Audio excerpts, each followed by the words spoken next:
সংবাদ সংস্থা রয়টার্স জানাচ্ছে, ট্রাম্পকে পুতিন আশ্বাস দিয়েছেন ইউক্রেনের সঙ্গে যুদ্ধবিরতির লক্ষ্যে অগ্রসর হতে রাশিয়া প্রস্তুত।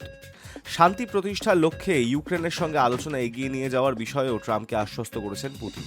কয়েকটি প্রকাশিত খবরের দাবি, যুদ্ধবিরতির শর্ত হিসেবে আন্তর্জাতিকভাবে ইউক্রেনের ভূখণ্ড হিসেবে স্বীকৃত ক্রাইমিয়া এবং ডনবাসে রুশ দখলদারি বজায় রাখার বার্তা দিয়েছে পুতিন। প্রসঙ্গত, গত শুক্রবার ইস্তানবুলের রয়্যাল প্যালেসে কোনো মধ্যস্থতাকারী ছাড়াই যুদ্ধবিরতির প্রস্তাব নিয়ে প্রথমবার মুখোমুখি আলোচনা করেছিল রাশিয়া ইউক্রেন। কিন্তু যুদ্ধের 1177তম দিনে দুপক্ষের প্রথম মুখোমুখি বৈঠক ফলপ্রসূ হয়নি। এরপর নতুন করে যুদ্ধবিরতির জন্য সক্রিয় হন ট্রাম্প।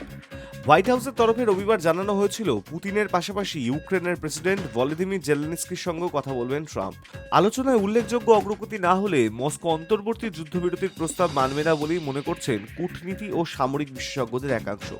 তাঁদের মতে, পুতিন আশঙ্কা করছেন অন্তর্বর্তী যুদ্ধবিরতির সময়টুকুর সদ্ব্যবহার করে পশ্চিম ইউরোপের দেশগুলির সহায়তার অস্ত্র আমদানি করে দীর্ঘমেয়াদী যুদ্ধের প্রস্তুতি নেবেন জেলেনস্কি। এ বিষয়েও ট্রাম্পের কাছে কিছু শর্ত দিয়েছেন পুতিন। High news network.